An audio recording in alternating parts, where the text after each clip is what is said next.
Admiral Prepared here. Good afternoon, YouTube fans. I want to thank my 200th subscriber.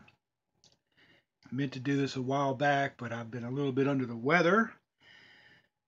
And I'm starting to feel a little bit more like getting on here and kind of explaining some things of my mental madness of what I do as a preparer.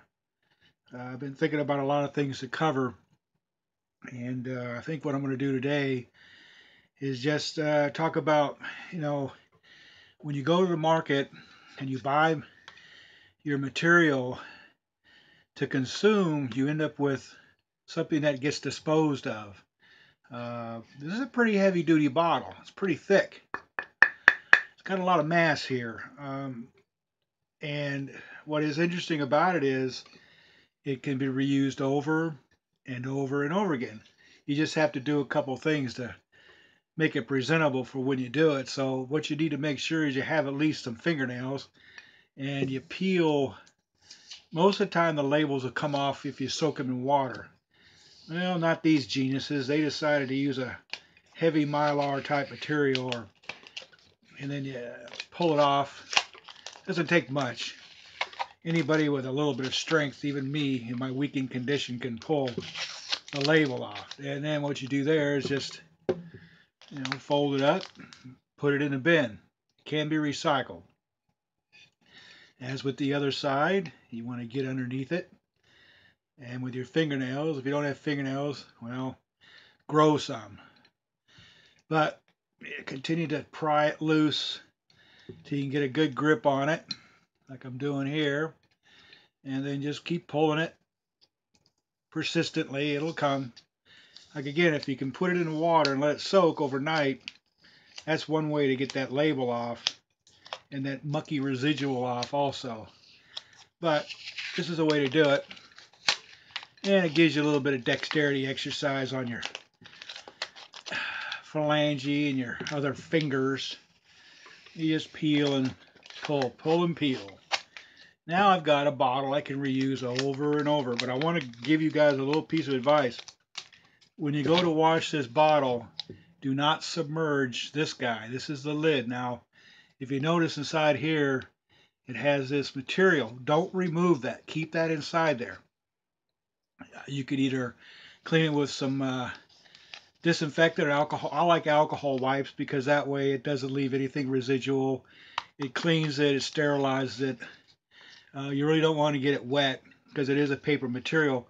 But what it does, it seals, it makes a good seal around this guy. Now when you turn these bottles, since they're threaded, a little bit of dexterity goes a long way. Not too tight, but just enough where it can seal. Now let me show you what I do with some of my recyclables. You guys have seen this little plastic. This is that food grade plastic.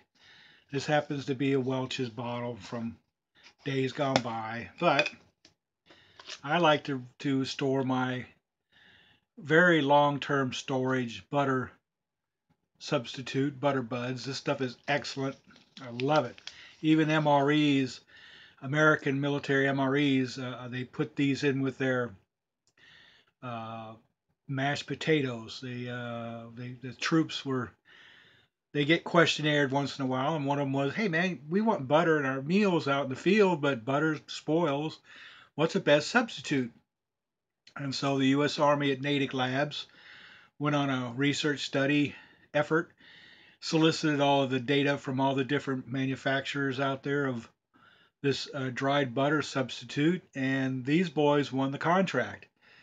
Now, with that contract, they're required to show their longevity in storage, and these boys had that data handy, presented it, and were selected by Natick Labs to provide that substitute butter for the field. So if you ever get a hold of MRE, these are the guys you can thank. The troops also, because they're the ones that requested it.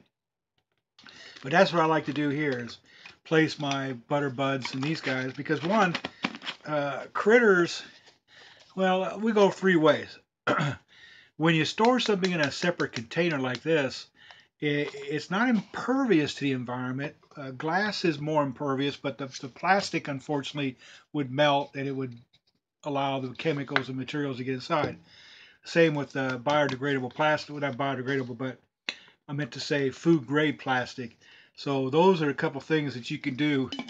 Another one, since we have a pesky bird in the house who happens to be put away so he wouldn't, give his 10 cents while I'm trying to give his presentation. If you remember what this is a Parmesan dispenser. So it's got the two openings where you could provide the animal with the nutrients. Another one is the same bottle as we saw earlier in our presentation. This one here is used for something that I've been experimenting with over the last several months to show that the manufactured peanut butter can be stored as well, because this company here stores Skippy in a material that is similar to what MRE peanut butter is, and it is an excellent way to long-term store peanut butter in a quantity. So for barter, you're in a situation well, we all talk about why are you a prepper, and my reason is because you can't predict the future. The Mayans tried to do it. Yeah, are they around any longer? No, they're not.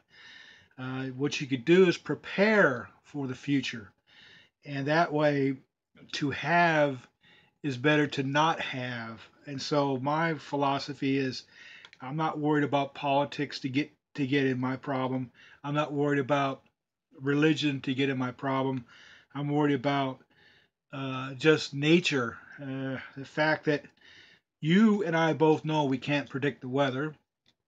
You've got all these people out there running around with that chicken little global warming, predicting that water levels would increase by 8 feet in 30 years. Well, it's been almost 30 years, and Florida is still not covered up by water yet. Uh, Hurricanes are becoming more and more frequent and more severe. Our electrical grid has aged to a point where the people who walk into those power plants are now older, working with older equipment than they are. Nuclear power plants are aging, and I don't want to I'm not a doomsdayer, and I'm not a fatalist, but these reactors are wearing out.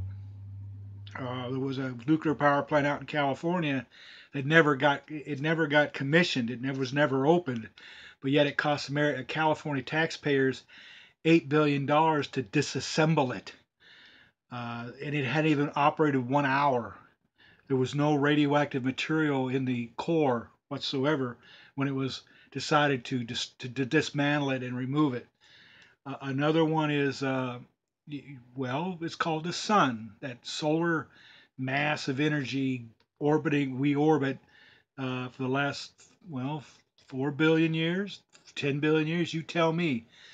That could put out immense amounts of energy in one solar flare that could turn the lights out worldwide. And then we're thrown back into the dark ages. A biological uh, crossover between an animal virus and a human virus could cause a pandemic of biblical terms. I'm a future. I'm not a fatalist. I'm a pessimistic optimist. But I'll tell you this: uh, if you're going to be without, and I'm going to be in a house uh, where we're going to sit around at night with light. We're going to be able to live in the winter with heat. We're going to have the comforts of life around us, and have our fellow like-minded individuals with us who will be continuing and to exist. Even though fellows like me who are getting up there in age, we realize, we don't nobody lives forever, so we just let our young folks know that we're here to be there behind when you guys are scavenging, when you're out there hunting. We're here to protect your young. Uh, we're here to stay behind and make sure that the camps are well stocked and continue that process. Sometimes we'll pull watch duty, we'll pull the sewer duty. We'll do whatever we have to contribute to the colony, as so to speak. For you lone wolves out there, well, you know, stay healthy, take walks, try to lift something, try to exercise. I was just looking at a AARP magazine, and the percentage of Americans who are not active at all, they just sit on their fat duff and depending on your illness level and your mobility level, yeah, I feel for you and I'm compassionate for you. Uh, just to let you know that these containers. We'll get back to the subject at hand. These containers can be reused over and over and over again, and we'll leave it at that, folks. So just remember, uh, be safe. If you're going to be a survivalist, you're going to be prepared. You know, don't advertise it. Keep it to yourself. Slowly introduce your friends and neighbors into your mind and see if they agree or disagree. If they disagree, well, you know where they stand. But when the time comes for the period where you have and they have not, that's where you have to decide what you're going to do. So, in saying that, have a good day, folks. Admiral Preparedness here. Talk to you soon. Bye.